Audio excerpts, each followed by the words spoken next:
And she said, make it better, or change something. Make it better. Make it better. How was it telling him, like, you should change this, or you should change this? Were you scared? So I applied as a regular person, as applied everyone else, I guess. As we know, you worked later, so you didn't ask. Just applied. So it was really inspiring experience. So very competitive.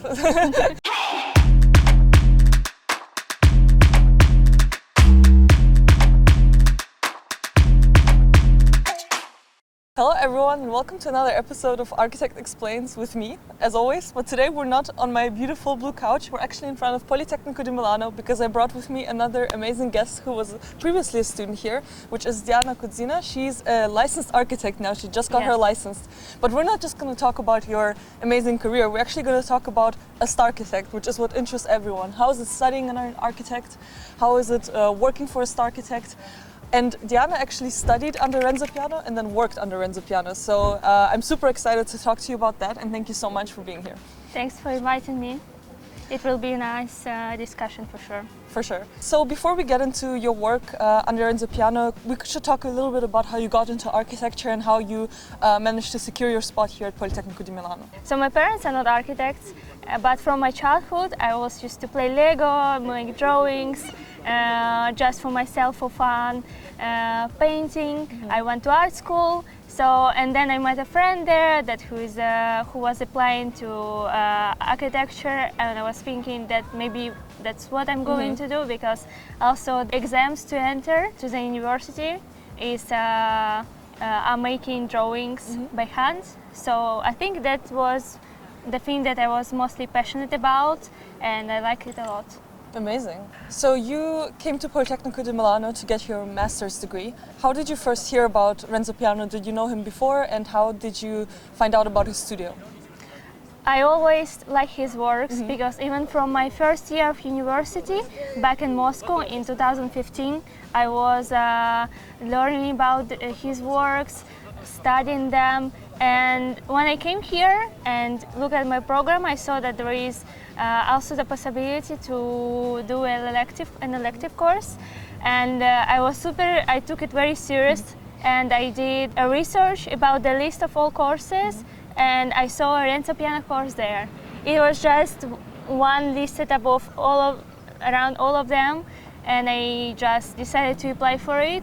Firstly, I thought that I'm not going to make it, but in the end, I still applied for it, and after a long selective process, I got in. Can you talk a little bit about how the selective process was? What did you have to do to get into the studio? It was a long selective process because firstly, we were selected by our GPA score, and then after that there was a board to make, a mood board, and the topic was arts of construction. And we had to do some mood board about it. It doesn't matter if you put words, images, it was more about giving your perspective on this topic. And then you had to do a video about yourself, your works, your portfolio. So it was a very interesting experience that made me realize that architects really should know how to do everything. Edit videos, do the perfect portfolio, make a presentation of yourself in front of the camera. So it was very, very interesting experience. After this selection process, I managed to get in top 25 students. Do you know how many applied in total? I think you cannot check it. You can, no. But it's you can apply from all the departments. Oh, okay. So from our week department, and so it basically can be anyone with you applying. Wow, okay, so very competitive. What was the atmosphere like in a studio? Did it feel like just a normal studio, or was there some kind of an elevated energy in the room? I remember that when we just got for the first meeting, everyone was so excited. We were smiling to each other because we knew this moment is super special, and it is something that you cannot imagine in your life happening. So it was a really, really exceptional moment to meet first time to the professors and Renzo Piano himself, and start doing the project. How did Renzo Piano interact with students during the course? Was he always present? Did he give constructive feedback? How was the course structured? There were 5 groups, each for 5 people. Okay. I think it was around 1 hour of one revision with him. The revisions were once in several weeks. Yeah, because we had to, every time we had to prepare the boards, get something printed, make the next steps for the project.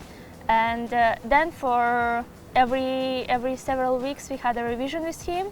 And each revision was about 1 hour. So it was he was really dedicated to the process, and everyone was so excited to show the changes of the project, to hear his opinion. So what kind of project did you develop in the studio? What was the task? We did pate foundation. Okay. So every group had to choose one of the selected projects and do some changes of it. But what we didn't make the changes, we just added a part because we worked on pate foundation in Paris.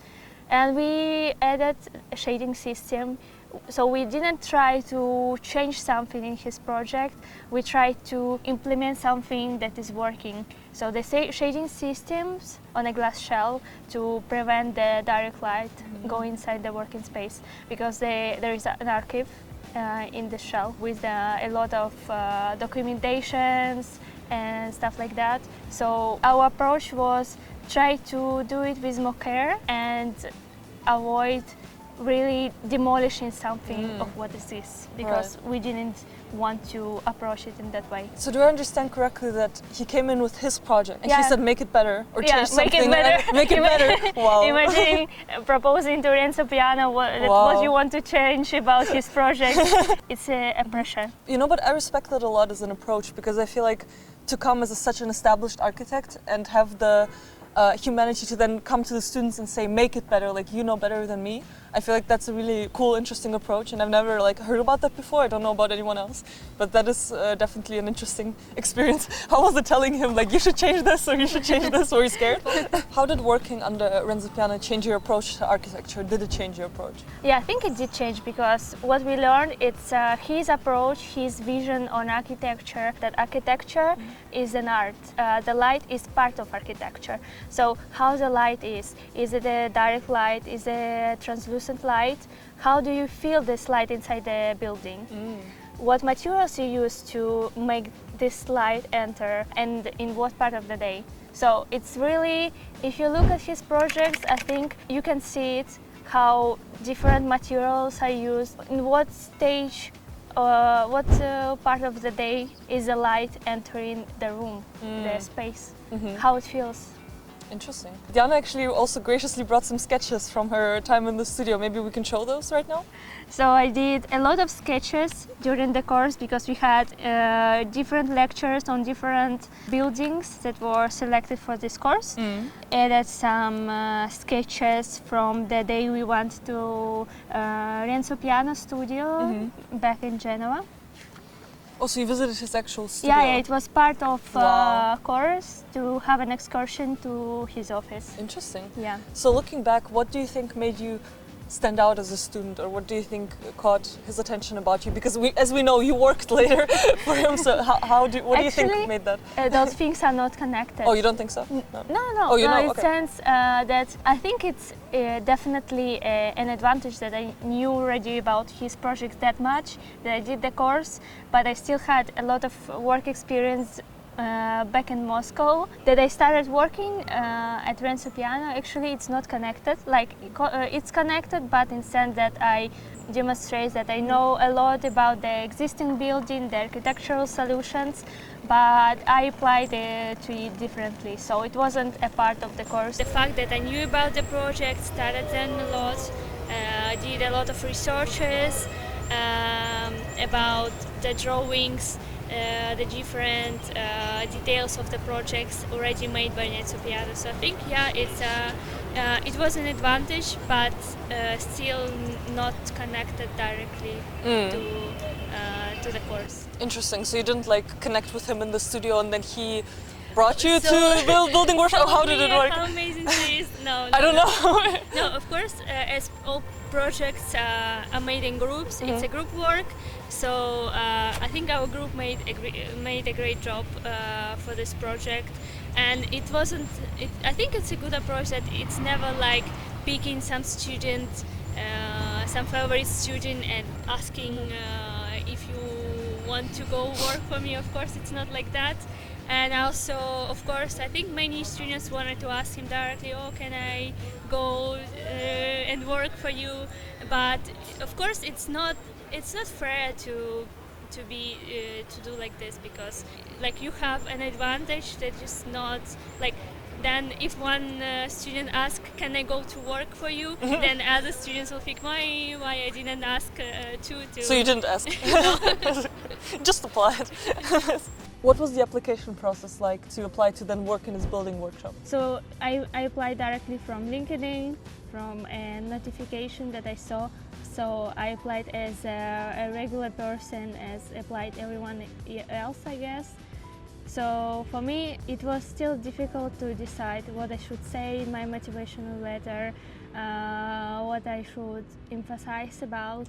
Of course, I included the project that I did here for the course to my portfolio. So I think this also influenced a lot.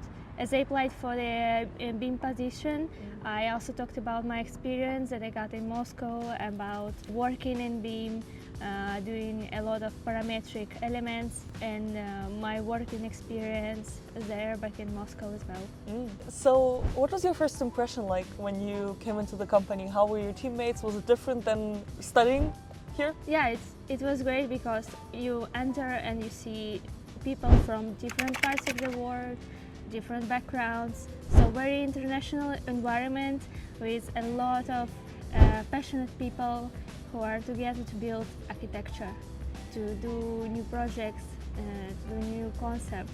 So it was really inspiring experience. Could you maybe describe the design process that happens in the studio? What does it look like? Do you sketch first? Do you build models? Like, I know you were in a BIM position, but what does it look like from your perspective?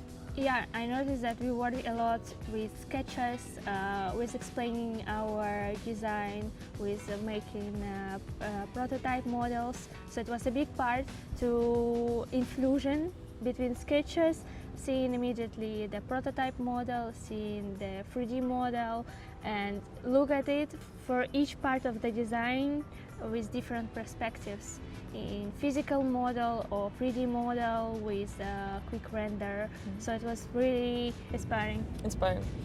We talked before about what you learned from studying under Renzo Piano, but what did you learn from working under Renzo Piano in his building workshop? I think it's attention to the details, because when you work on the project, you design not only the building but also the construction. The elements of the construction, they're also always custom.